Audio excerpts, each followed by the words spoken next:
Mr. President, your administration separated children. Garcia Luna has been charged. Joaquín Guzmán Loera. Entre Washington y México, por Jesús Esquivel. Ya inició este proceso y es posible que en estos días los que aspiren pues también presenten sus renuncias. He resuelto también, y así se los transmito, solicitar y presentar mi renuncia a la Secretaría de Relaciones Exteriores a partir del lunes 12 de junio a primera hora. A retirarme del cargo para competir democráticamente en la sucesión presidencial cuando llegue el momento. Estoy totalmente seguro de que será para bien. Yo disciplinadamente me voy a esperar al domingo, al Consejo Nacional de Morena, a que ahí se defina, se diga cuál es el planteamiento. Y ya el lunes estarán escuchando pues mi posicionamiento frente al domingo. Yo creo que eso es muy importante.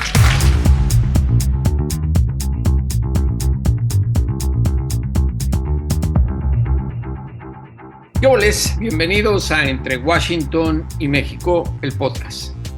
Pues tenemos el honor de contar nuevamente en este espacio con Marcelo Ebrard, el exsecretario de Relaciones Exteriores y ahora candidato a la presidencia aspirando a ser el abanderado de Morena, el partido en el poder.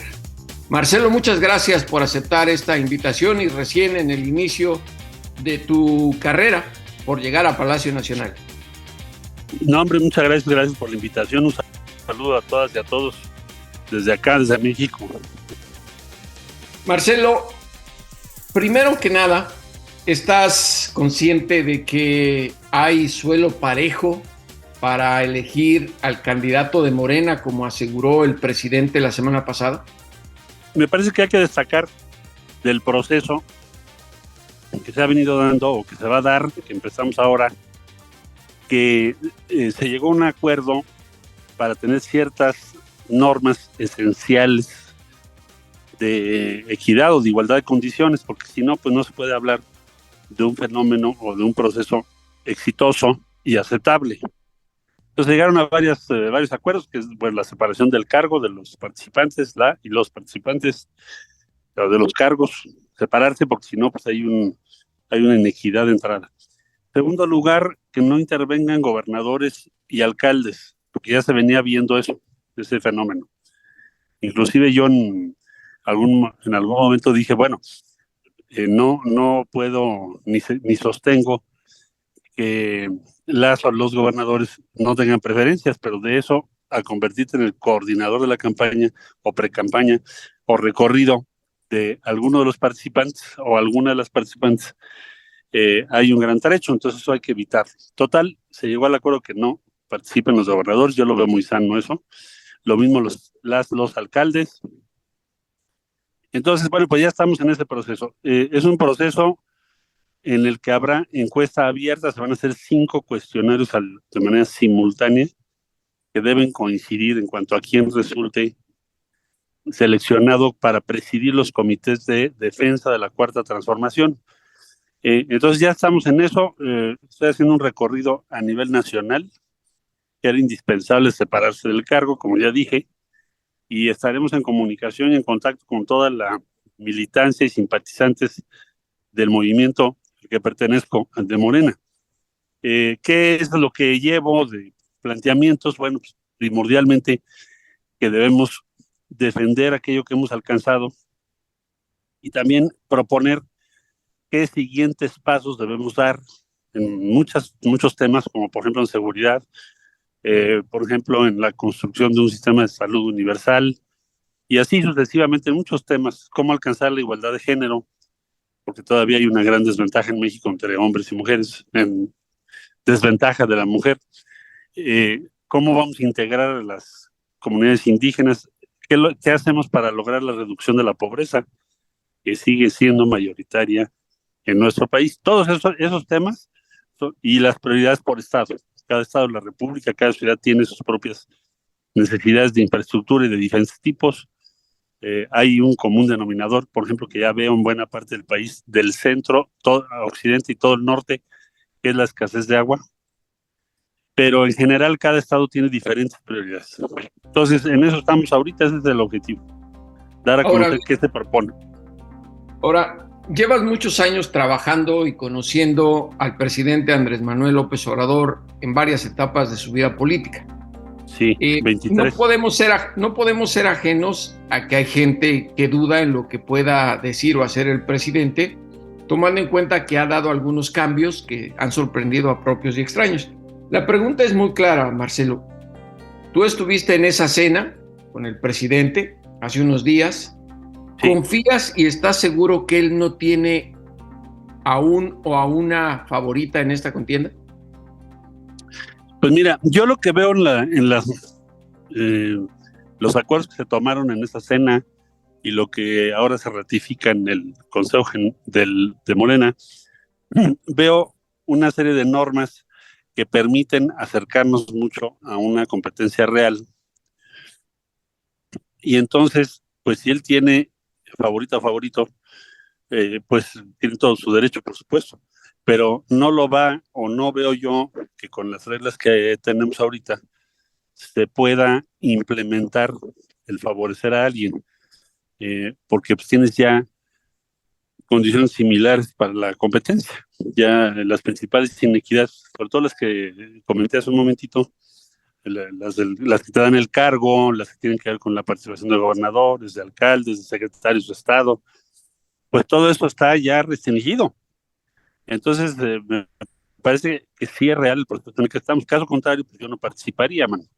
Porque para hacer comparsa a estas alturas, imagínate nada más, sería hasta vergonzoso, ¿no? Entonces estoy participando porque estoy consciente de que vamos a ganar la encuesta, estamos avanzando en muchos estados, hay un apoyo creciente, hay mucho interés, y bueno, ¿qué te podría decir? Celebro que así sea, que por primera vez que yo sepa, o en lo que va de mi vida política, hay la posibilidad que sea efectivamente la sociedad la que diga quién va a representarnos. Eso es lo que veo hasta el día de hoy. Ahora, tampoco eres ajeno a lo que circula en los medios de comunicación, lo que dice mucha gente. El círculo rojo me parece que ya dejó de existir, pero el sentir de la sociedad mexicana a raíz del mandato del presidente Andrés Manuel López Obrador, aunque netamente de Morena, hay, pues digamos, 4 aspirantes: Monreal, Adán Augusto, Claudia y tú. Pero sí, me parece que el enfoque está centrado en 2 personajes: Claudia Sheinbaum, la jefa de gobierno, y tú, que son aparentemente, como se ve hasta ahora, las 2 opciones. Entre ustedes 2 podría estar la definición del poder ejecutivo en los próximos años. La pregunta que te quiero hacer en este sentido es clara. Si no llegases a ser el elegido en la encuesta, ¿seguirías como candidato a la presidencia? Porque todo parece indicar que sí. Bueno, la encuesta, como acabo de decir, yo la veo como un ejercicio real. En consecuencia, tengo todas las posibilidades de ganar esa encuesta. Es decir, si no hay condiciones de equidad, pues es muy difícil. Pero ya en nuevas condiciones, pues las cosas cambian. Entonces, veo que nos está yendo bien en muchos estados. Los resultados que tenemos, sobre todo de tracking de teléfonos y otras consultas que podemos hacer, nos dicen que vamos en muy buena dirección, en muy buen camino, con mucho interés, y conforme vayamos precisando qué cosa proponemos, pues yo creo que esto se va a ir acentuando digamos, en cuanto se vaya acercando la encuesta. Entonces yo estoy muy optimista, Jesús, no veo un escenario en donde a nosotros nos vaya a ir mal. Y segundo... Pero todo político tiene un plan B, y tu aspiración es legítima a la presidencia. Has sido un hombre de partido, que has cumplido con las reglas.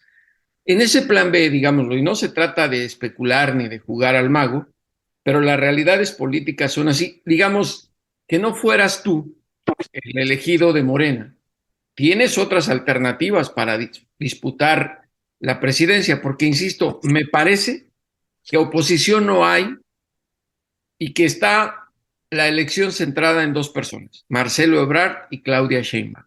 ¿Buscarías alguna alternativa en un caso hipotético que no resultaran las cosas como nos los estás diciendo?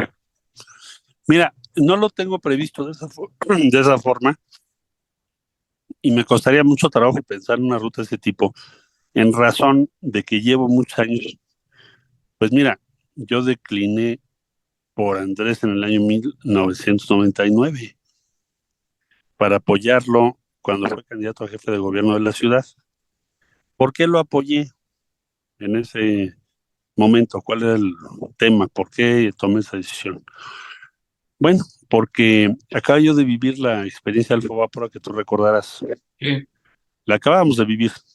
Y justamente quien en su momento presentó la iniciativa del IPAP, que fue Santiago Krill, éramos diputados los dos. Habíamos convenido con ellos otra cosa. Sin embargo, pues al final decidieron apoyar todo el Fobapro, le cambiaron de nombre y entonces se llamó el IPAP. Entonces, él fue candidato a la jefatura de gobierno con Vicente Fox, te recordarás. Entonces venía Vicente Fox, sube y sube en las encuestas, y estaba la distancia entre Andrés y Santiago Krill, pues no arriba de 4 o 5 puntos porcentuales, una cosa así. Entonces, yo pensé, bueno, pues sí nos costó mucho trabajo formar nuestro partido, postularme, todo el esfuerzo que hicimos para llegar aquí, pero finalmente si voy a conseguir 5 puntos porcentuales por las razones de que está creciendo, es decir, la aspiración de cambio va por otro lado, por otro partido.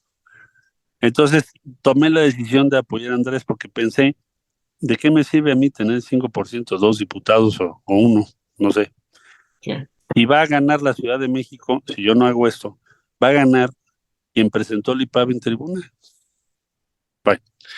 Te digo todo esto porque imagínate tú que a estas alturas, 2023, me planteara yo acercarme a aquellos con quienes he guardado una relación, si bien de respeto, pues sí de diferentes posiciones, muy diferentes posiciones a lo largo de esos 23 años. Entonces, por eso no me lo planteo, de tratar de representar a agrupaciones políticas o fuerzas políticas con las que no tengo afinidad.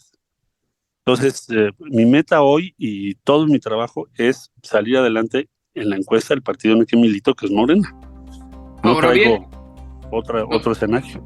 Ahora bien, entonces, en ese punto, podrías estar de acuerdo en señalar que quien surja como vencedor de la encuesta de Morena sería técnicamente ya el reemplazo en presidencia de Andrés Manuel López Obrador. Digo, tomando en cuenta lo que acaba de ocurrir recientemente en el Estado de México, con Delfina. Pues muy probablemente. Claro está que en los procesos electorales nunca se sabe qué pueda ocurrir, porque, digo, ha habido en el propio México, pues, por ejemplo, Samuel en Nuevo León pues, empezó con 8% y ganó las elecciones, ¿no? Entonces, si bien se puede decir, Morena tendría una muy buena posibilidad de ganar las elecciones a la luz de lo que hoy conocemos, los resultados del Estado de México, los más recientes, pues tampoco hay que descartar que surja alguien que hoy no estemos considerando, pero yo diría que en general sí, lo que tú señalas es correcto, es decir, Morena tiene todas las posibilidades de ganar las elecciones de 2024, sin duda. Además, tienes una serie de resultados que te favorecen, tienes una moneda fuerte, este año vamos a crecer económicamente más de lo que se había previsto, la tasa de inversión está creciendo muy rápido, la inflación va para abajo, entonces tienes muchos elementos objetivos que te traducen en que tu situación personal vaya mejorando y entonces no habría por qué suponer que no se ganen las elecciones del año que entra. Coincido contigo.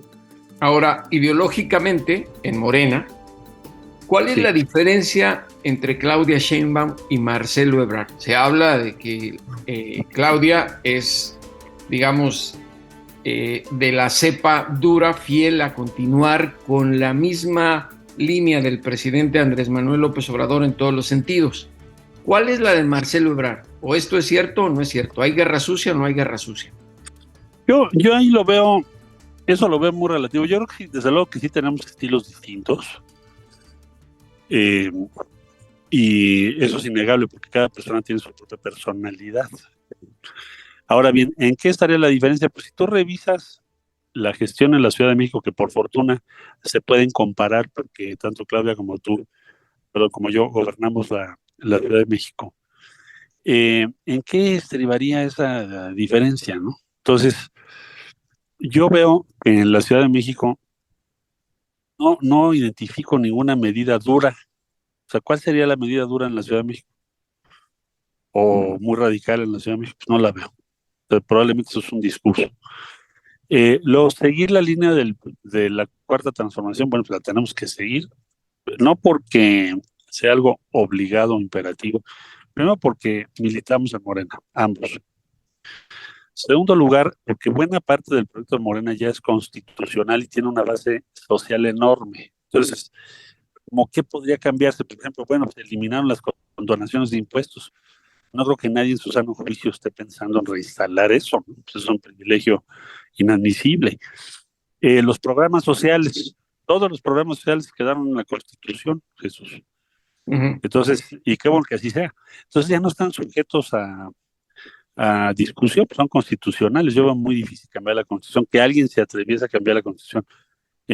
Yo no lo quiero, no creo que Claudia tampoco, ni siquiera la oposición. Entonces, yo creo que lo que está de por medio no es tanto la fidelidad al proyecto de Morena, porque, como lo estoy explicando, pues seríamos igualmente fieles. Y yo lo he demostrado en mi encomienda ahora en la política exterior. Pues yo dirigí la operación para rescatar a Evo, no obstante las tensiones con Estados Unidos. Bueno, no solo eso, estuviste al frente de lo de la pandemia, de inmigración, muchas asignaciones que te dio el presidente que no tenían que ver con relaciones exteriores. Muchos temas, pero te mencionaba yo el de Evo por ser pues todo un símbolo de la izquierda latinoamericana, ¿no? Entonces, ¿en qué estarían los resultados? Perdón, la diferencia, pues en los resultados y en la capacidad que puedas tener y en las ideas que tengas sobre el futuro inmediato. Ese es el debate real.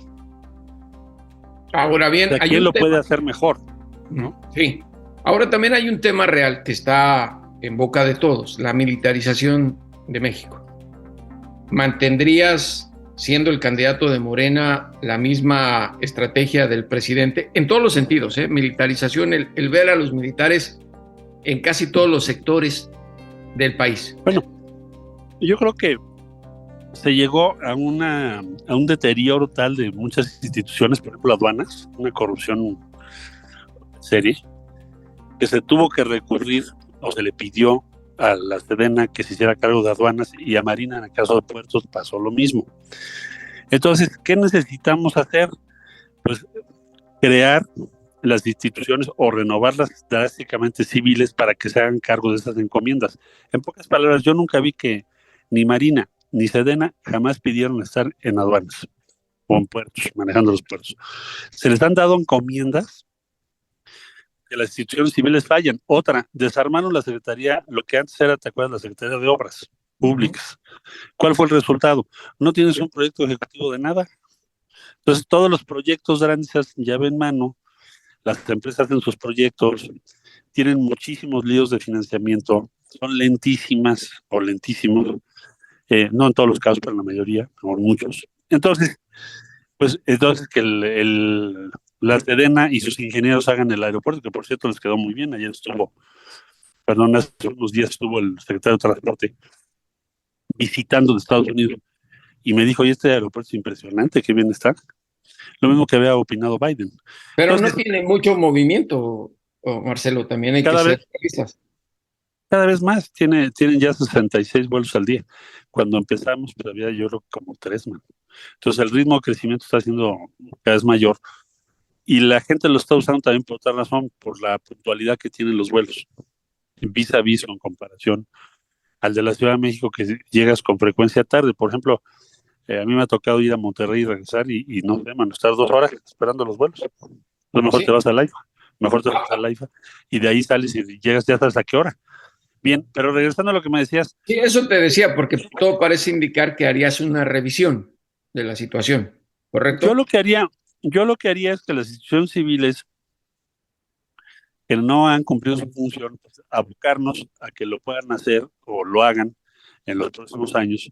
Y desde luego, y ojalá no sea necesario que le estemos pidiendo a las Fuerzas Armadas que sustituyan a dependencias por corruptas e ineptas, pues hazme el favor, man. Entonces eso, tenemos que corregir esa. El problema es no que a ellos cumplan la misión que se les encomienda, que siempre lo hacen, y les tengo una gran admiración y respeto, sino por qué fallan, por ejemplo, aduanas. ¿Por qué aduanas están corruptas? Van para afuera, ¿no?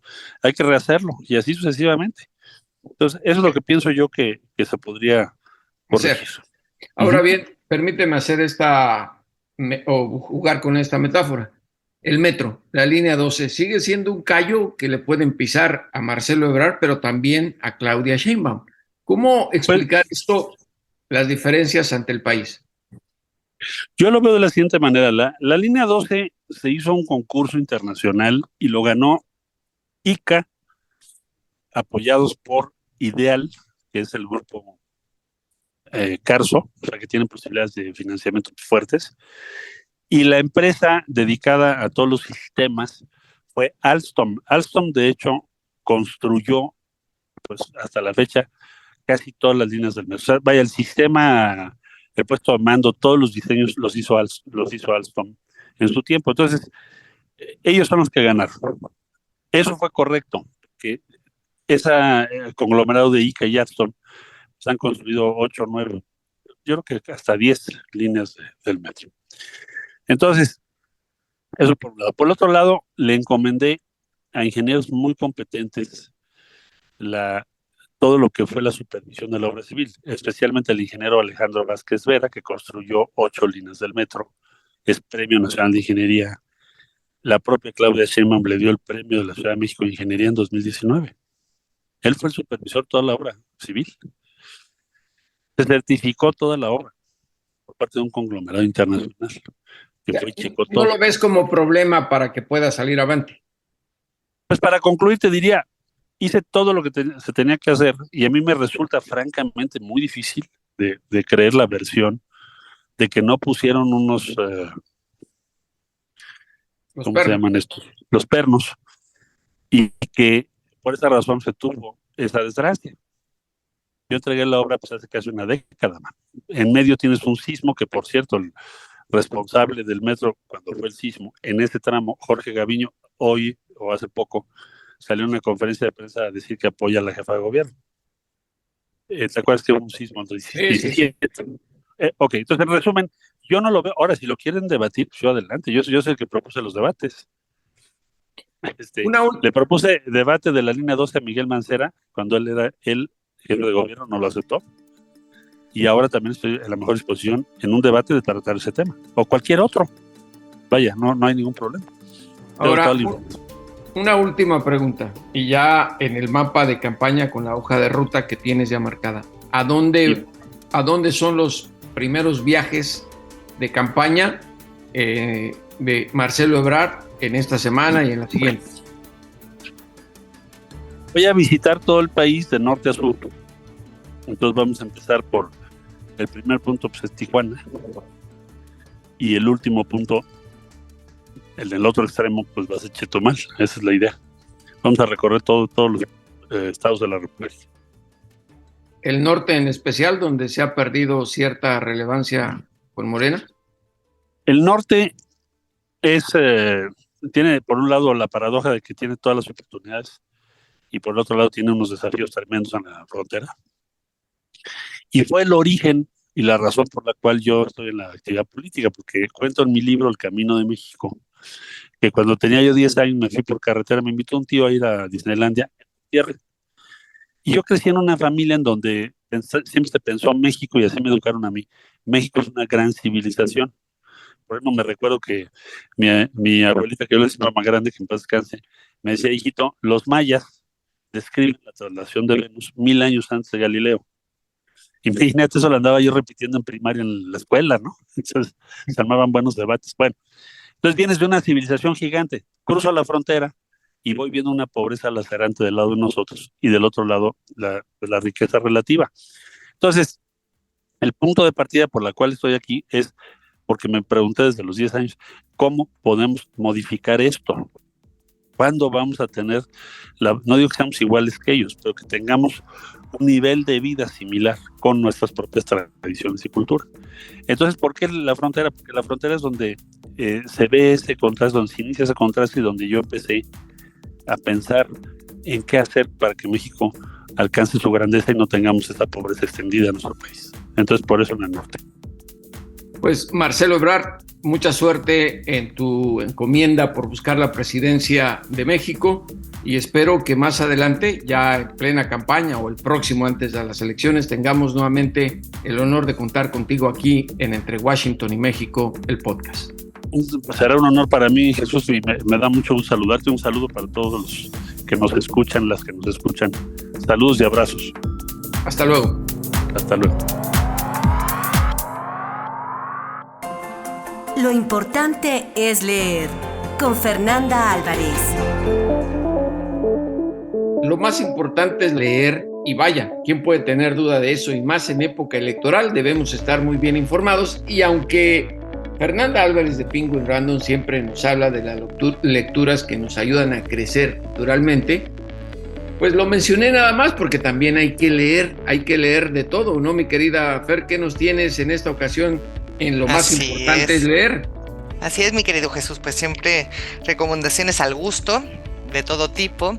Y vengo con un libro que yo sé que a muchísimos de tus radioescuchas o de tu audiencia les va a gustar porque son las cartas del boom latinoamericano. Así que tenemos a personajes como Julio Cortázar, Gabriel García Fuentes.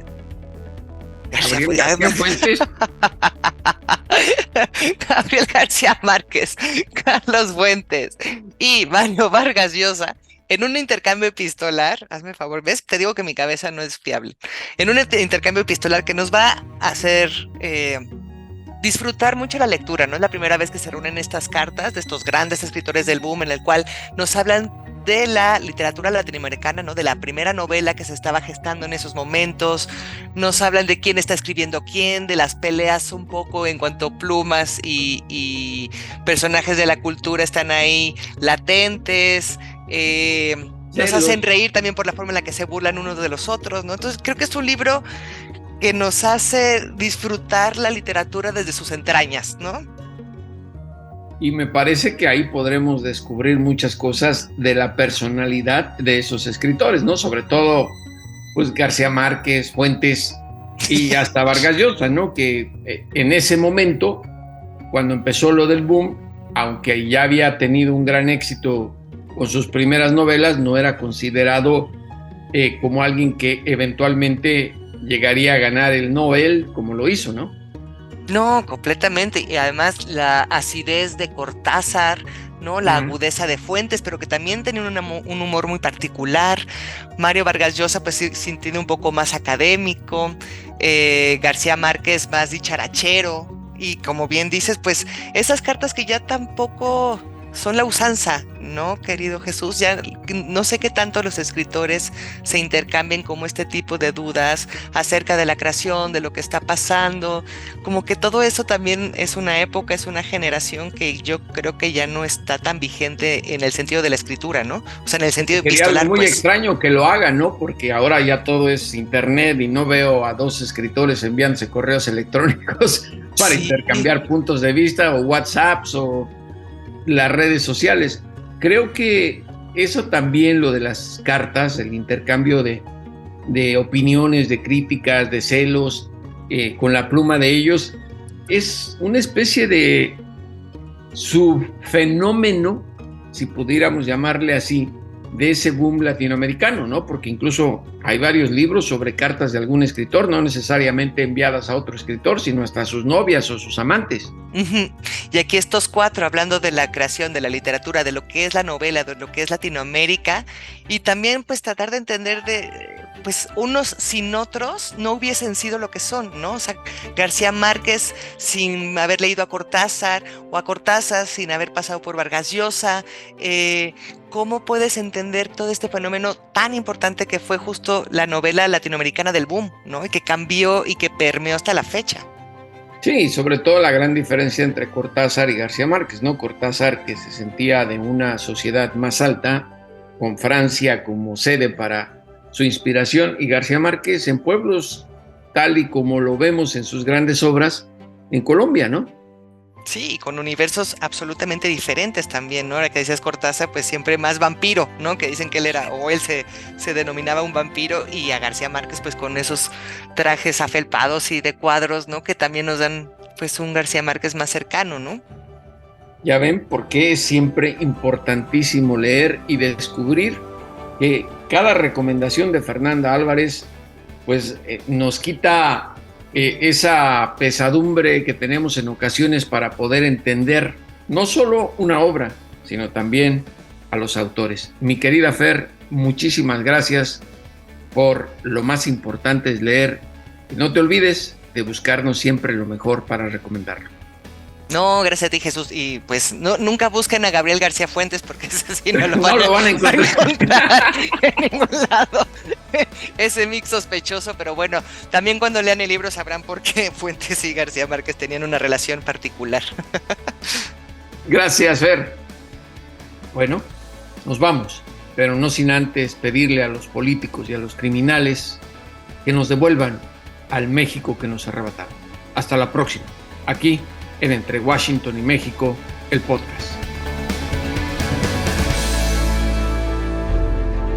Esto fue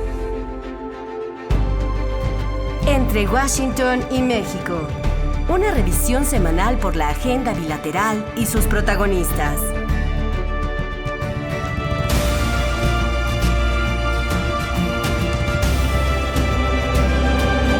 Entre Washington y México. Esta es una producción de Fluxus Comunicaciones.